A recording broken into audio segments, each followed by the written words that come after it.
Génesis 3, pero antes quisiera comentarles un poco el calendario de predicaciones.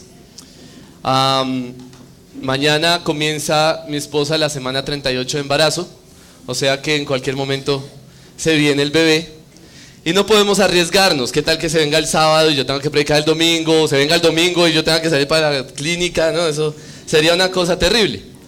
Entonces decidimos con el pastor Cristian que vamos a hacer un paréntesis en la serie de Génesis.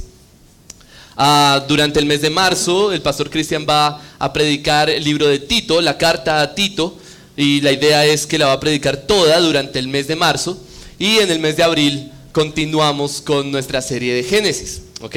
Entonces quiero que tengan claro eso, para presente esto, para que no se confundan dentro de 8 días y pues sepan qué es lo que está pasando. Vamos a Génesis capítulo 3, versículo 22, y voy a leer hasta el capítulo 4, versículo 16. Génesis capítulo 3, versículo 22, y voy a leer hasta el 4, 16.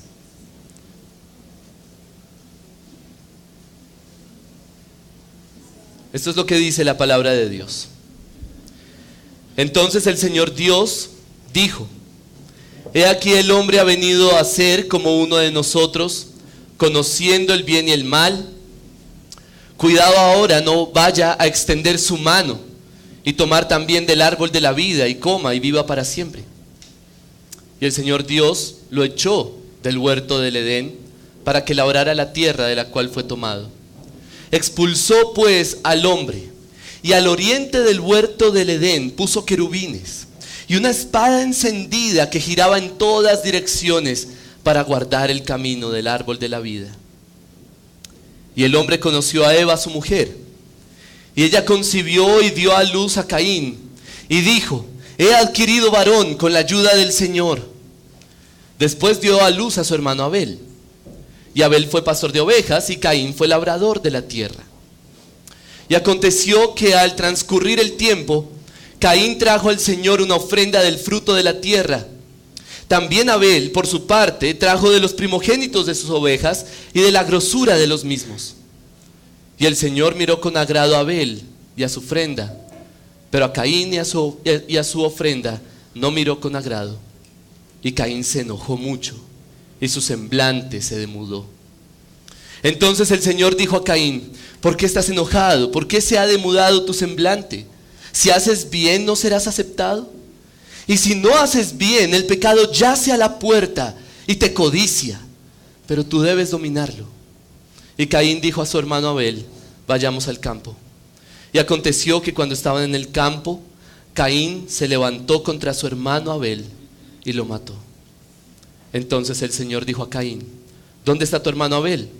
Y él respondió: No sé, ¿soy yo acaso guardián de mi hermano? Y él le dijo: ¿Qué has hecho? La voz de la sangre de tu hermano clama a mí desde la tierra. Ahora pues, maldito eres de la tierra, que ha abierto su boca para recibir de tu mano la sangre de tu hermano. Cuando cultives el suelo, no te dará más su vigor. Vagabundo y errante serás en la tierra. Y Caín dijo al Señor: Mi castigo es demasiado grande para soportarlo. He aquí me has arrojado hoy de la faz de la tierra, y de tu presencia me esconderé, y seré vagabundo y errante en la tierra, y sucederá que cualquiera que me halle me matará. Entonces el Señor le dijo: No será así, pues cualquiera que mate a Caín 7 veces sufrirá venganza. Y puso el Señor una señal sobre Caín, para que cualquiera que lo hallase no lo matara. Y salió Caín de la presencia del Señor, y se estableció en la tierra de Nod, al oriente del Edén. Vamos a orar. Padre, te suplico que nos guíes a través de tu palabra en esta mañana. Te ruego, Padre, que nos guardes de subestimar al pecado y de sobreestimar nuestra piedad y nuestro carácter. Te ruego que nos ayudes, oh Dios eterno, a enfocarnos en tu Hijo. Él es nuestra única esperanza de justicia, de ser aceptados ante ti, de serte agradables. Solo Él. No hay nada en nosotros que pueda hacernos agradables. Te ruego que esa verdad entre en nuestro corazón y que conscientemente creamos en nuestro Señor Jesucristo. Te ruego que tu Espíritu esté sobre mí para proclamar tu palabra hoy, que sea proclamada con poder y con denuedo, y que tu Espíritu esté obrando en mis hermanos al escuchar tu palabra, para ser transformados, para ser iluminados, para ser guiados por tu Espíritu a través de tu palabra. Te lo pido, Dios eterno, en el nombre de nuestro Señor Jesucristo. Amén. La peor consecuencia del pecado en el hombre es ser exiliado de la presencia de Dios. No hay una consecuencia peor. No hay un castigo más alto que una persona pueda recibir que ser expulsado de la presencia de Dios. Eso es precisamente lo que vemos en Génesis 3. Génesis 3, al final del capítulo, es la consecuencia más difícil, más dura, más estricta que Dios puede dar. Expulsar a alguien de su presencia. Es una ilustración, no estoy diciendo que sea eso, pero es una ilustración de lo que es el infierno. El infierno es un lugar real, es un lugar que existe y hay personas ahí en este momento. Versículos 22 al 24 de Génesis 3 es una ilustración de lo que es ese lugar. Es una ilustración de lo que implica ser echado al infierno. Claro, implica sufrimiento físico y dolor, es cierto. Pero principalmente implica estar lejos de la presencia de Dios. Segunda de Tesalonicenses 1, 7 al 9 presenta ser expulsado de la presencia de Dios precisamente como la peor consecuencia que una persona puede tener.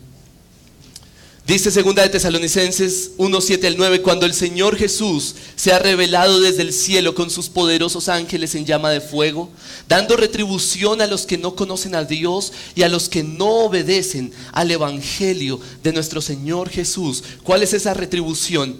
Estos sufrirán el castigo de eterna destrucción, excluidos de la presencia del Señor y de la gloria de su poder. Y eso es precisamente lo que vemos que le sucede a Adán y a Eva al pecar. Son excluidos de la presencia de Dios. Ahora, en el versículo 22 se presenta esto como un árbol. Había un árbol en el huerto de Edén que era el árbol de la vida. Y Dios considera que ahora ellos no tienen el privilegio de tomar y comer del árbol de la vida. Hay muchas preguntas al respecto. ¿Por qué? ¿Cómo así? ¿Qué es eso del árbol de la vida? ¿Qué hubiera pasado si Adán y Eva comían de ese árbol? Hay quienes piensan que esto es una obra de gracia de Dios, puesto que de pronto, si el hombre come de ese árbol, sería pecador toda la vida. Bueno, no sabemos, realmente el texto no lo dice. Lo que sí está enfatizando ese texto es que Dios los sacó para que no tuvieran el privilegio de comer del árbol de la vida. Y solo hasta Apocalipsis 21 la raza humana volverá a poder comer del árbol de la vida. Entonces el Señor los echa del huerto y quiero que noten dos cosas. Hay dos detalles ahí que me llaman mucho la atención. El primer detalle está en el versículo 23. Dice, y el Señor Dios lo echó, dice en singular, al hombre. Lo echó del huerto del Edén, claro, junto con su mujer, pero aquí está un punto interesante, para que labrara la tierra de la cual fue tomado. Esto ya lo había dicho, ¿cierto? Capítulo 2, versículo 15. ¿Cuál es la labor del hombre? Cultivar la tierra, labrar la tierra y protegerla. Lo interesante del versículo 23 es que la labor del hombre continúa. La función del hombre continúa después del pecado.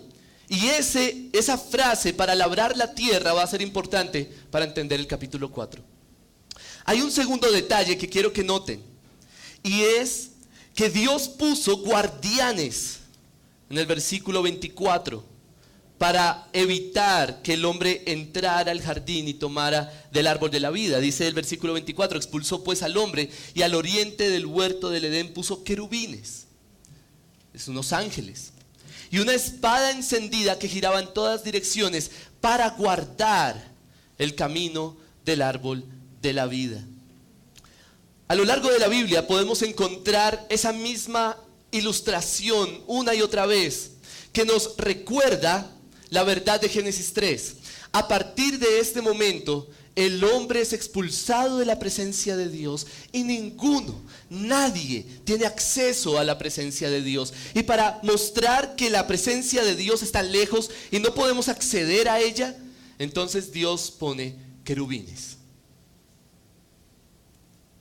Sería muy interesante que usted leyera toda la Biblia buscando en dónde habla de querubines y qué implican.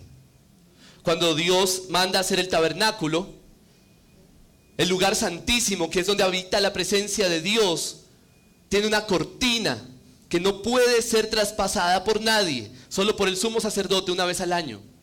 ¿Y qué tiene esas cortinas? ¿Cuál es la imagen que está grabada en esas cortinas? Querubines. El propiciatorio, desde donde Dios hablaba, ahí está la presencia de Dios. ¿Qué tenía el propiciatorio? Querubines.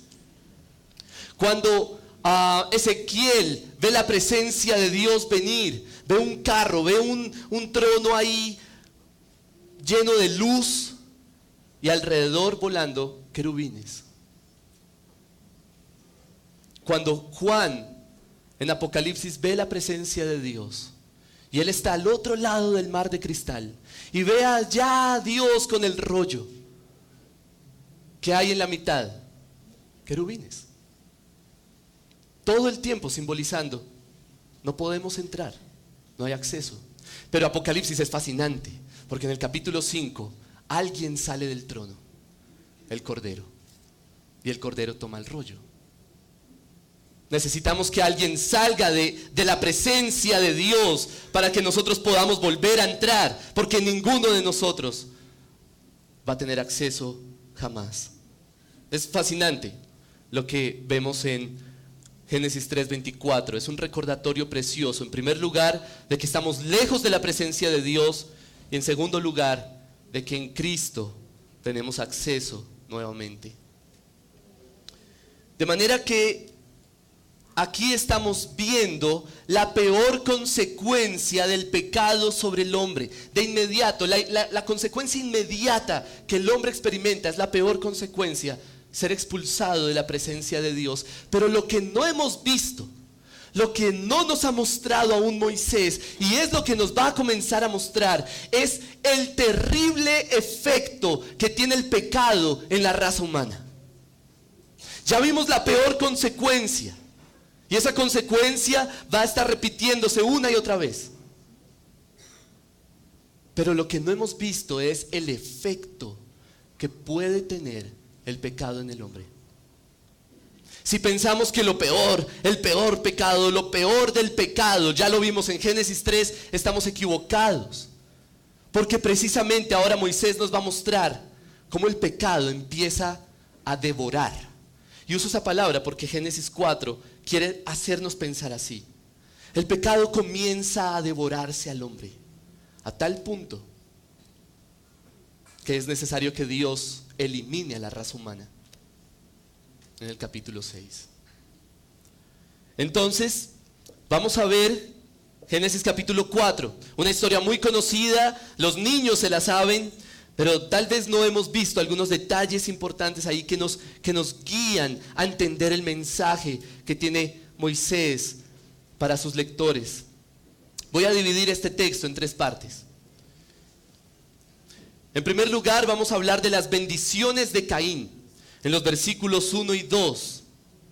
Luego, vamos a hablar del efecto del pecado en Caín, versículos 3 al 8. Y finalmente, vamos a hablar del verdugo de Caín, versículos 9 al 16.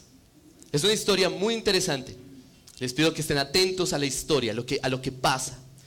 Versículos 1 y 2. nosotros, y siempre digo esto, pero es importante tenerlo en cuenta para la narrativa, nosotros ya sabemos la historia. Entonces, si yo le digo Caín, es como si le dijera Judas, como veíamos ahorita, ¿cierto? Ya de inmediato, la persona de Caín, el nombre Caín, ya trae una connotación negativa en nuestra mente. Ya, todos sabemos, así como Judas es un traidor, Caín es un asesino de hermanos. Sin embargo, cuando leemos por primera vez el texto, el pasaje no comienza mostrándonos a Caín de forma negativa, sino de forma muy positiva y de hecho mejor que Abel. Quiero argumentar que Caín parece tener un lugar privilegiado en la descendencia de Adán, en estos versículos. Parece como si Caín tuviera unas bendiciones especiales, y no estoy diciendo que querían más a Caín que a Abel o algo así, no necesariamente, el texto no lo dice, pero evidentemente Caín parece más privilegiado que Abel. Hay varias razones. En primer lugar, es el primogénito. Dice el versículo 1, y el hombre conoció a Eva su mujer, y ella concibió y dio a luz a Caín. Caín es el primogénito, el primer descendiente de Adán. Ese es un lugar importante. Y si conocemos y entendemos la cultura antigua y sobre todo la cultura judía, sabemos que el primogénito tiene un lugar muy importante en la descendencia. Es básicamente el que va a continuar el linaje. De manera que Caín, de inmediato ya en una mentalidad judía, tiene una buena imagen. Es el primogénito. Pero además vemos que Eva celebra la llegada de Caín. Lo llamó Caín y dijo: he adquirido varón con la ayuda del Señor. Hay quienes creen incluso que esa frase está haciendo referencia a Génesis 3:15, como si Eva entendiera que Caín es ese descendiente, esa simiente que va a destruir a la serpiente. ¿Por qué? Bueno, porque usted no va a encontrar muchas veces, si alguna, que una persona celebre de esta forma que tuvo un varón. Normalmente las personas en la Biblia le ponen nombre a sus hijos conforme a la circunstancia que estaban viviendo. Pero la circunstancia aquí, ¿cuál sería? Pecado, expulsión. Sin embargo, el nombre no tiene que ver con eso. El nombre tiene que ver, he adquirido varón con la ayuda del Señor. Caín significa adquirido. De manera que para muchos, y creo que es lógico, es como si Eva estuviera diciendo: llegó esa simiente, llegó ese prometido. Y miren lo interesante, cómo comienza el versículo 2. Después dio a luz a su hermano Abel. Se acabó. ¿Y Abel qué? ¿Qué va a decir de Abel? No dice nada. Celebró la llegada de Caín, pero no parece celebrar la llegada de Abel. Ahora, nuevamente, no estoy diciendo que Adán y Eva no querían a Abel. No, para nada. Eso no sale de este texto. Lo que estoy diciendo es que Caín parece más importante. Caín parece más privilegiado. Es el primogénito.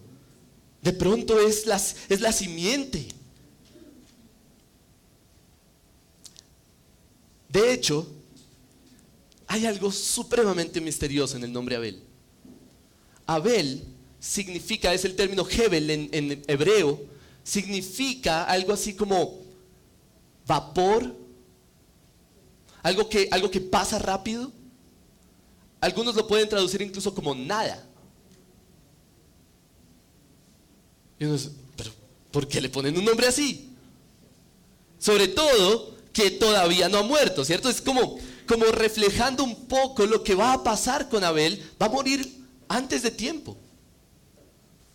Pero obviamente ellos no podían saber eso con precisión. De todas formas llaman a Abel Abel. Eso es raro. Y hay algo más. El versículo 2 nos describe a ambos. Hay una característica de Abel y una característica de Caín. Abel fue pastor de ovejas. Caín fue labrador de la tierra. Ahora, alguien con criterios bíblicos puede pensar, o sea que Abel tiene un mejor cargo o una mejor labor. ¿Por qué? Porque uno tiende a relacionar con el rey David, era pastor, y la idea pastor suena tan bonita. Labrador de la tierra no se ve muy interesante. Pero si tenemos en cuenta el contexto, labrador de la tierra es una labor sumamente importante. ¿Por qué? Bueno, ¿se acuerdan de Génesis 2:15? La tierra no producía nada. ¿Qué faltaba? El hombre que la labrara. Y es la misma palabra que usa aquí. Luego llega el versículo 15 del capítulo 2. Y Dios le da la función a Adán. Y le dice, tú tienes que cultivar la tierra y protegerla. Y es la misma palabra que usa aquí Moisés. Adán debía labrar la tierra. Esa era la función de Adán. Y cuando son expulsados del jardín, ya lo vimos, versículo 23 del capítulo 3, Dios saca a Adán para que labre la tierra de la cual fue tomado. ¿Qué labor tenía Adán? Labrador de la tierra. ¿Qué labor tiene Caín? Labrador de la tierra. Eso comunica mucho. Es como si Caín fuera el reemplazo de Adán. Es como si Caín fuera ese hijo, el orgullo del papá que sigue la labor. Eso de pronto en estos tiempos ya no se ve mucho, pero imagínense antes esas familias tradicionales.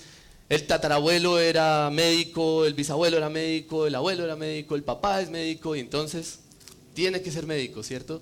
Y este es mi hijo que es médico, él sigue la tradición. Hay cierto orgullo ahí por Caín. Caín es labrador de la tierra. Abel es pastor de ovejas, de lo cual no se ha dicho nada.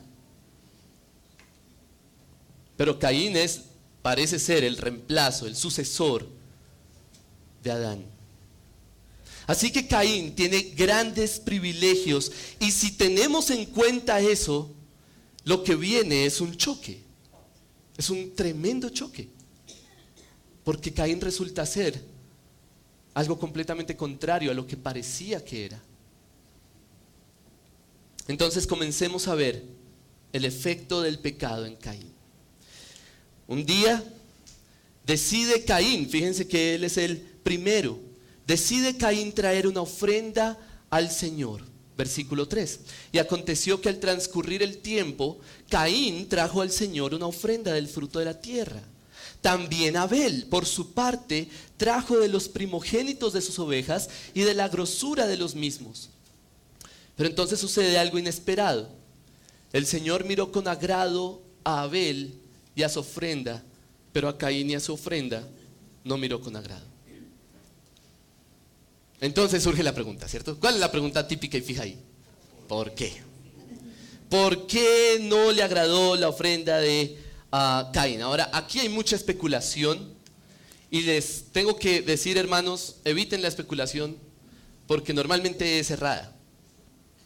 Una idea que surge es que Abel trajo un sacrificio de sangre, mientras que Caín no. Pero esa no es una razón. ¿Por qué? Primero, porque en este punto no han sido establecidos los sacrificios, es decir, no ha sido establecido ese orden de sacrificios. De manera que eso es pensar con categorías de Levítico y no de Génesis. Pero además, si pensamos en categorías de Levítico, también hay ofrendas de frutas y cosas de la tierra. Y a Dios le agradaban esas ofrendas. De manera que aquí el punto no es que Caín debió haber traído un animal sacrificado.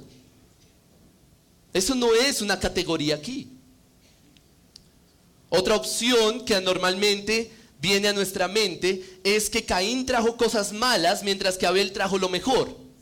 Y eso podría tener algo de implícito o incluso explícito en el texto, porque aclara que Abel trajo los primogénitos y la grosura. Bueno, eso puede tener un poco más de sustento. Sin embargo, no nos dice que Caín trajo algo malo. No hay ninguna idea despectiva respecto a la ofrenda de Caín aquí. De manera que creo que improbable que Caín haya traído frutas podridas o algo así. Tampoco podemos pensar que era una competencia, como si, no, a Dios le agradó más la de Abel, no tanto la de Caín. Como si Dios pensara en términos de competencia, a ver cuál es mejor. Esa es la forma de pensar de Caín. No es la forma de pensar de Dios. Es muy interesante cuando vemos los sacrificios, por ejemplo. Se tienen en cuenta las personas que no tenían mucho dinero. Un hombre con mucho dinero podía traer un toro y venga y sacrifica un toro y mire, severo sacrificio al Señor. Pero una persona sin dinero podía traer una paloma. Igualmente era agradable para el Señor. Entonces aquí no tenemos una competencia a ver quién es mejor. Esa es la categoría o esa es la forma de pensar de Caín, no de Dios. De manera que no es el punto.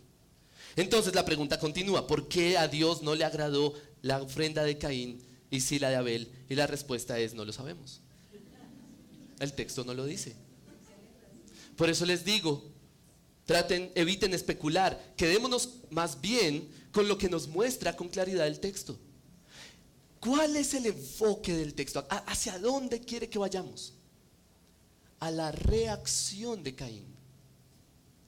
Y ahí, cuando veamos la reacción de Caín, entonces podemos tener pistas de por qué era lo que pasaba.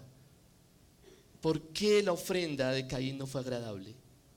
Entonces veamos la reacción de Caín, versículo 5. Y Caín se enojó. De hecho, una traducción literal podría ser se encendió. Como si fuera una ira realmente fuerte. Se enojó mucho. Y su semblante se demudó. Era tan profunda y tan evidente la ira que no podía esconderla. Su rostro cambió. Estaba bravo. Estaba airado. ¿Contra quién? Contra el Señor. Ahora, pensemos en qué implica, qué demuestra la ira de Caín, qué nos comunica esa reacción de Caín. Lo que podemos concluir claramente es que Caín no estaba pensando realmente en agradar a Dios. O sea, el enfoque, el objetivo, lo que Caín quería profundamente en su corazón, no era agradar a Dios. ¿Por qué lo sabemos? Porque la ira no sería la reacción lógica de una persona que realmente quiere agradar a Dios.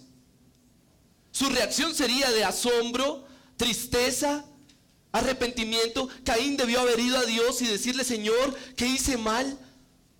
Por favor, instrúyeme, guíame, quiero ser agradable a ti. Muéstrame qué debo hacer.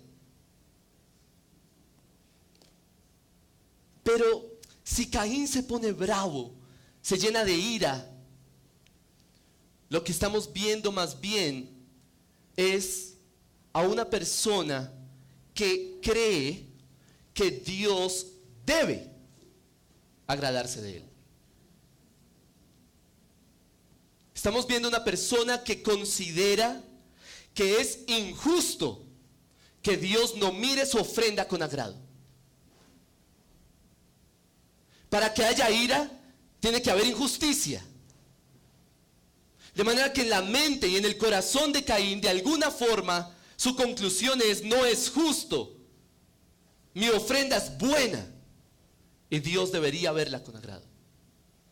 Lo que estamos viendo en Caín es el típico caso del que dice: yo sirvo a Dios a mi manera.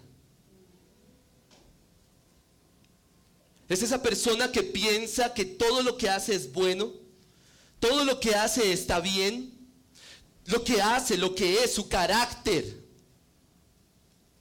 su forma de vida, es suficiente para que Dios sea agradado. Así que Dios debe agradarse con mi vida, con mi ofrenda o si no es injusto. Y entonces me pongo bravo. Ya empezamos a ver quién es Caín. Caín es una persona que tiene una fachada de justicia, que aparenta servir a Dios, pero realmente todo está centrado en él. Todo está centrado en él. Ahora, ojo, estoy convencido de que Caín creía de verdad que estaba sirviendo a Dios. Por eso la ira. Pero realmente Caín solo está centrado en él, a su manera, como él quiere, sus propios estándares. No como Dios desea ser servido, sino como él considera que debe servir a Dios. Y eso es muy distinto. Finalmente, el Dios de Caín no era Dios, sino su manera de hacer las cosas. Así que ya tenemos una pista más clara del por qué la ofrenda de Caín no es agradable. El autor de Hebreos nos ayuda mucho. Hebreos 11, que dice, por la fe, Abel trajo un mejor sacrificio que Caín. Lo cual indica que Caín lo trajo en incredulidad. ¿Qué significa eso? Bueno, significa que Caín no confía en los estándares de Dios. Eso es la incredulidad. No confía en los estándares de Dios. Caín no confía en que como Dios dice, es mejor y es bueno. Caín confía en sí mismo. Caín confía en lo que él considera que es bueno. Confía en sus propios estándares, en su propia forma, en su idea de servir a Dios. Y esa tiene que ser la correcta. Es incredulidad.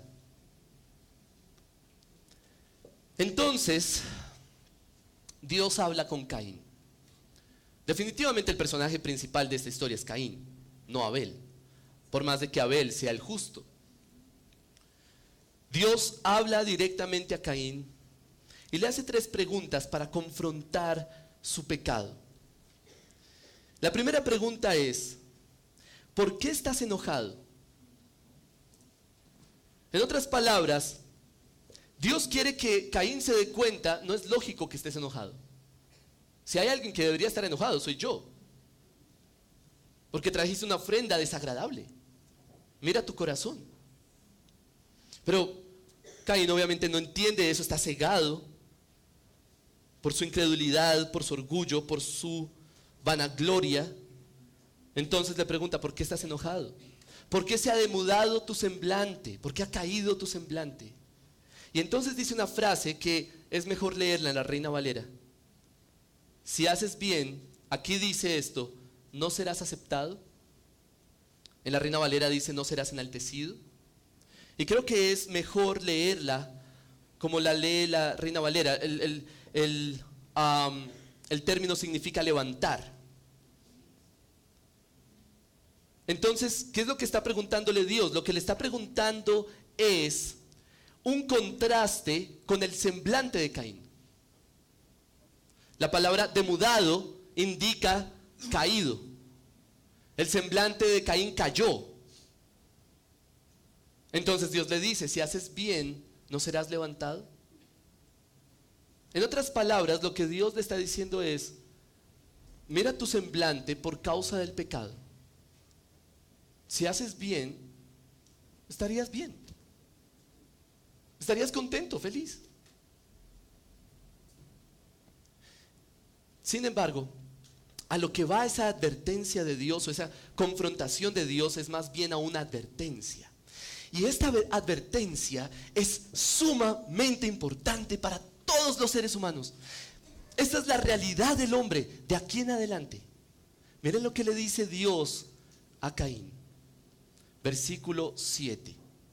Y si no haces bien, el pecado yace a la puerta y te codicia, pero tú debes dominarlo.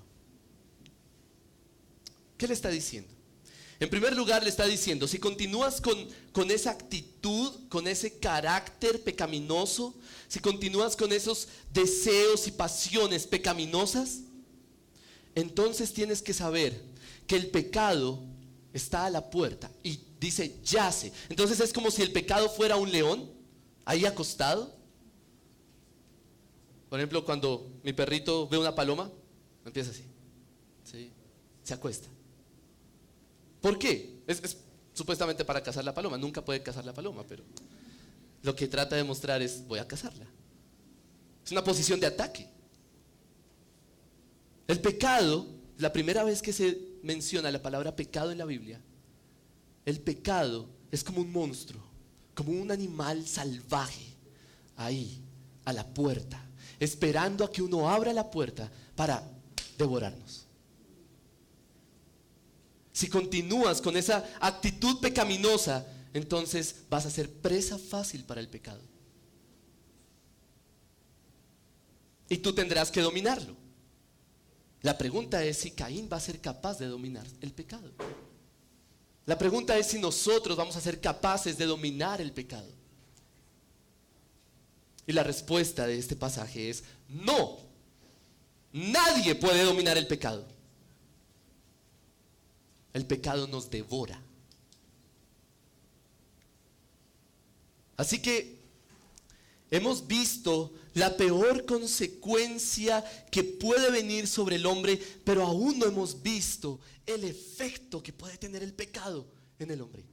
No hemos visto al pecado, devorándose al hombre. Y lo vamos a ver. Busque un documental de la Segunda Guerra Mundial y lo va a ver. Vea las noticias día a día y lo va a ver. El pecado devorándose al hombre.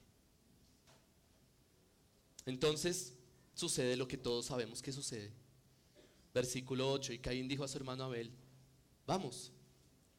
Y aconteció que cuando estaban en el campo, Caín se levantó contra su hermano Abel y lo mató. Es una escena que sabemos muy bien, hasta imágenes hemos visto de esa escena. Pero hay algo que el texto enfatiza. En primer lugar, Caín se acerca a Abel aparentemente como con buenas intenciones. Engaña a su hermano. Pero hay algo que enfatiza el versículo y es la palabra hermano. Lo dice 2 veces en un solo versículo. Caín dijo a su hermano. Caín se levantó contra su hermano. En otras palabras, Caín no mató a cualquier persona, no mató a cualquier desconocido. Lo que nos está mostrando esto es hasta dónde puede llegar el pecado. Caín mató a su hermanito.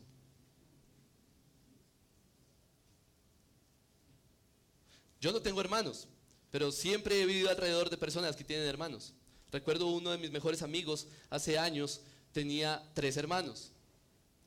Por ejemplo, aquí hay una familia que son 3 varones. Y siempre he notado cómo los mayores tienden a cuidar a los menores. Es como un afecto natural.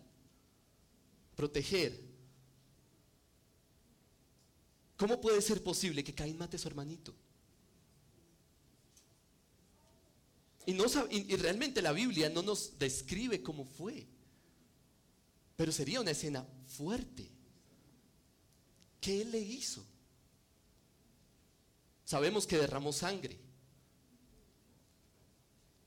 ¿Cómo pudo estar Abel ahí enfrente de Caín muriéndose? Y Caín no hacer nada. Lo que nos está mostrando este pasaje es, miren el pecado devorándose al hombre. Miren hasta dónde puede llegar el pecado. El pecado puede llegar incluso a generar una brecha entre hermanos. Una unidad como de hermanos es tal vez única. Y el pecado puede llegar a separar esa unidad. Quiero que noten cómo el pecado afecta y puede cegar a una persona que piensa que todo lo que hace está bien. Porque no podemos olvidar el pecado de Caín. El pecado de Caín es muy importante acá. Miren cómo el pecado puede cegar a una persona que piensa que todo todo lo que hace está bien, que piensa que sus estándares son los correctos, Dios debe estar agradado con lo que yo hago. En el momento en que Dios no se agrada, entonces hay ira, rabia, porque hay orgullo. Y si hay orgullo, entonces comienza la rivalidad. Finalmente yo no le puedo hacer nada a Dios, pero sí puedo eliminar la competencia.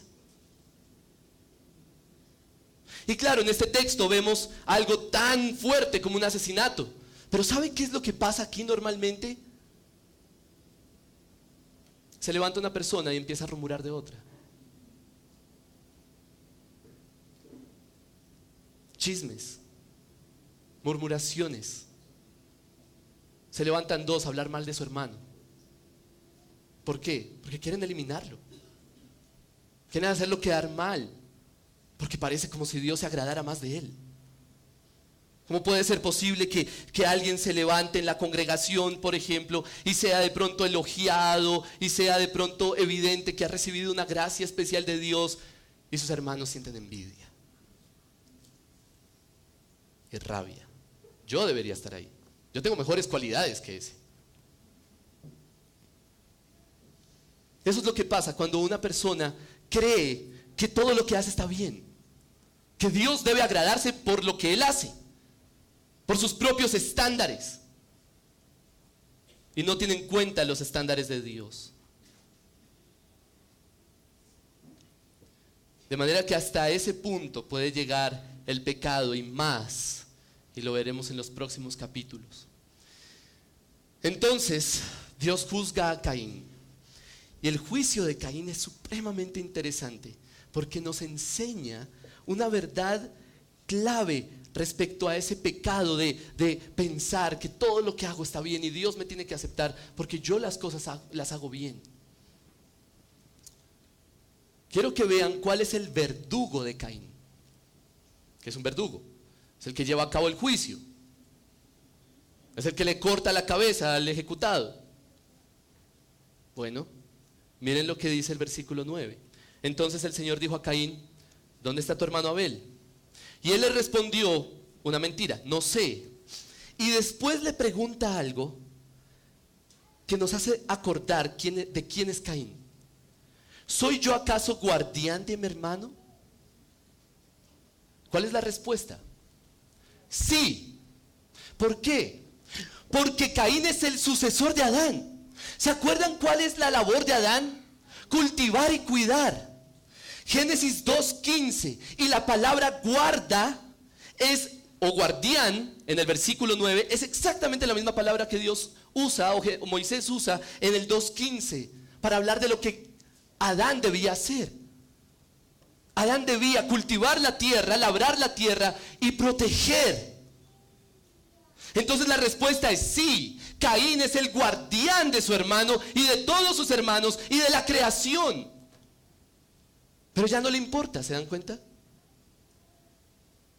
La gracia que Dios le ha dado la está desechando por su propia justicia.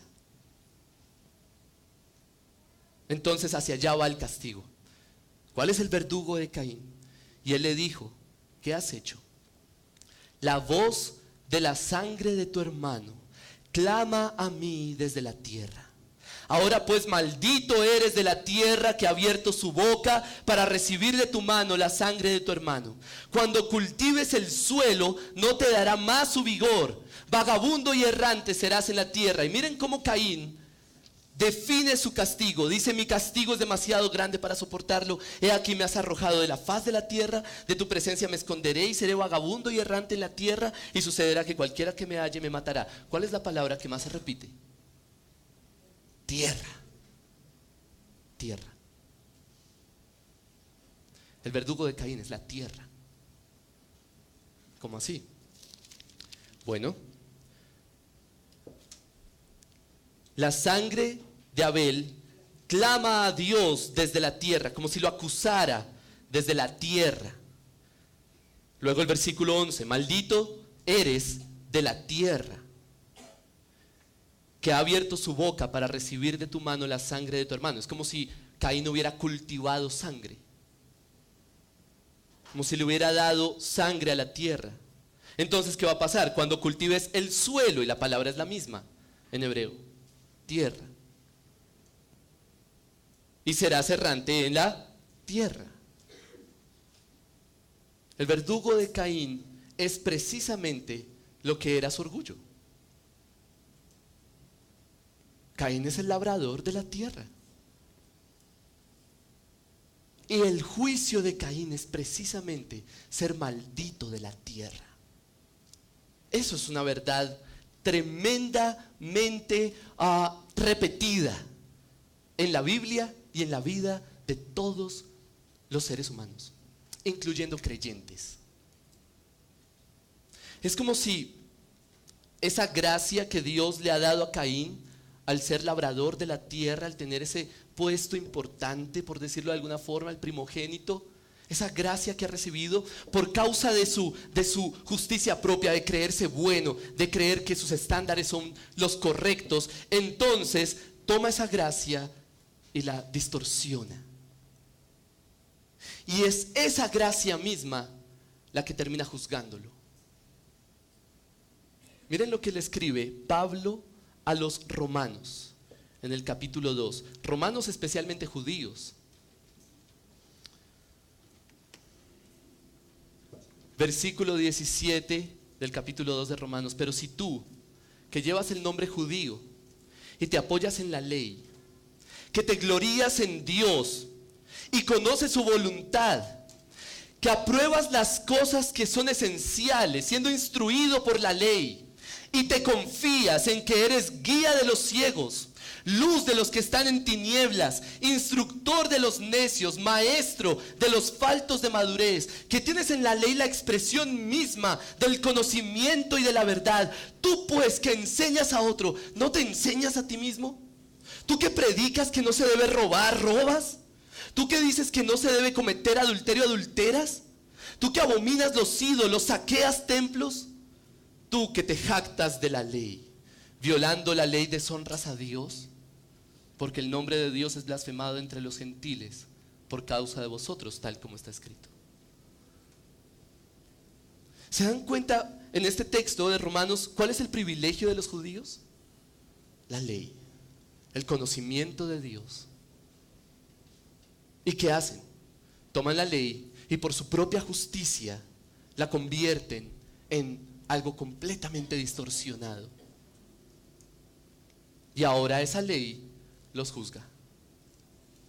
Eso es exactamente lo que sucede cuando confiamos en nuestros estándares y no en los de Dios.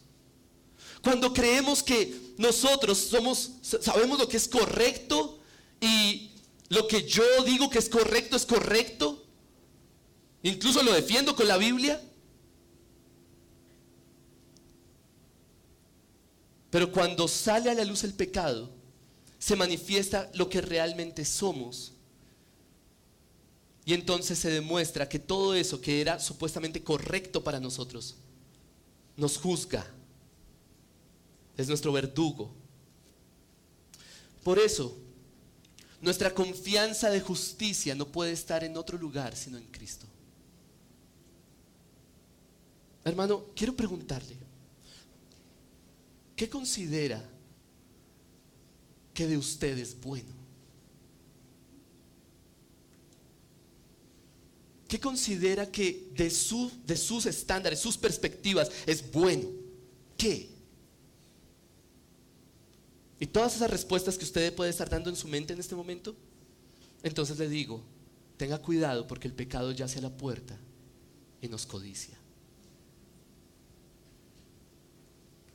Nuestra única esperanza de ser agradables ante Dios es Cristo. Nosotros no somos agradables ante Dios porque leamos la Biblia, o porque vengamos a la iglesia, o porque oramos, o porque somos muy piadosos. Eso es Caín, ese es precisamente Caín. Nosotros somos agradables ante Dios por Cristo. Y no hay nada que podamos agregarle a eso.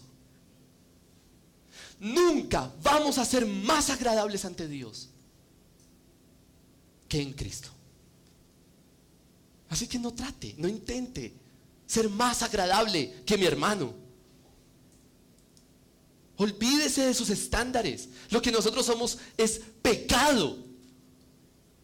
Solo en Cristo podemos ser agradables. Nuestra esperanza de justicia ante Dios no puede estar en que venimos a la iglesia o que dejamos de tomar o que cualquiera de esas cosas. Es el efecto de Cristo en nosotros. No es lo que nos hace agradables ante Dios.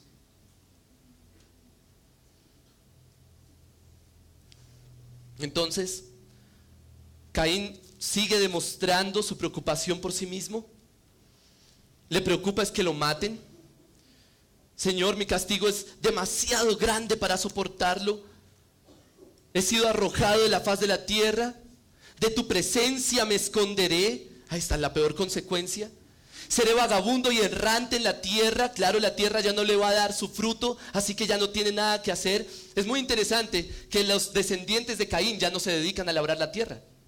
Si usted sigue leyendo el capítulo 4, los descendientes de Caín se dedican a hacer tiendas, al ganado, a utensilios de hierro como armas, a la música, pero no a labrar la tierra. La tierra quedó vetada para ellos. Y todo eso es el pecado, el castigo de Caín. Pero mire cómo termina el versículo 14. Y sucederá que cualquiera que me halle me matará. Esa es la preocupación de Caín. Y así somos nosotros. Está nuestro pecado enfrente. Y ay, pero ojalá no se den cuenta. Ojalá no vean. Entonces el Señor le dijo: no será así. Si pueden notarlo, hay un ciclo repetitivo. Y ya lo vimos en Génesis 3. Hay un mandato de Dios o una advertencia de Dios. Hay un pecado del hombre. Hay un juicio de parte de Dios. Y luego hay misericordia. Y el versículo 15 dice: no será así, pues cualquiera que mate a Caín 7 veces sufrirá venganza. Y puso el Señor una señal sobre Caín, para que cualquiera que lo hallase no lo matara. No sabemos cuál es esa señal, no sabemos qué fue lo que le puso realmente. Eso es otra especulación y no vamos a entrar en eso. Lo que sabemos es que Dios le puso una señal para que nadie lo matara. Y entonces Caín, de acuerdo al versículo 16, salió de la presencia del Señor, así como Adán y Eva, y se estableció en la tierra de Nod. La palabra Nod significa errante, vagabundo.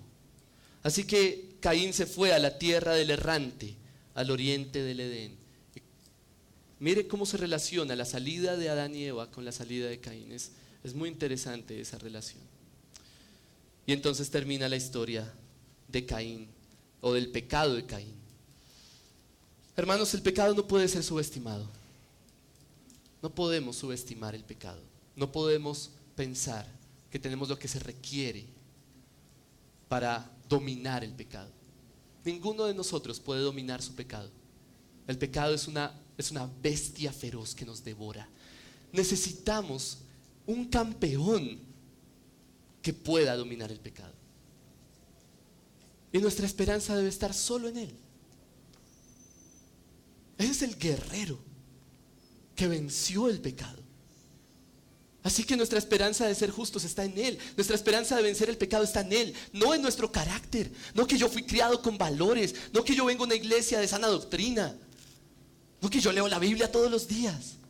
Nuestra esperanza debe estar en el guerrero que es capaz de vencer el pecado, y se llama Jesucristo. Vamos a orar. Padre, ayúdanos, Señor. Padre, te ruego que guardes y que liberes a esta iglesia de confiar en sus propias obras y en sus propios estándares, en su carácter. Por favor, oh Dios, aumenta nuestra fe. Te ruego que todo lo que hablemos, todo lo que pensemos, nuestra seguridad como creyentes esté en Cristo y solo en Él. Nada en nosotros, sino en Él. Ayúdanos, por favor, te ruego. Te ruego que sea real, que tu evangelio sea central en esta iglesia. En el nombre de tu Hijo te lo pido. Amén. Señor los bendiga.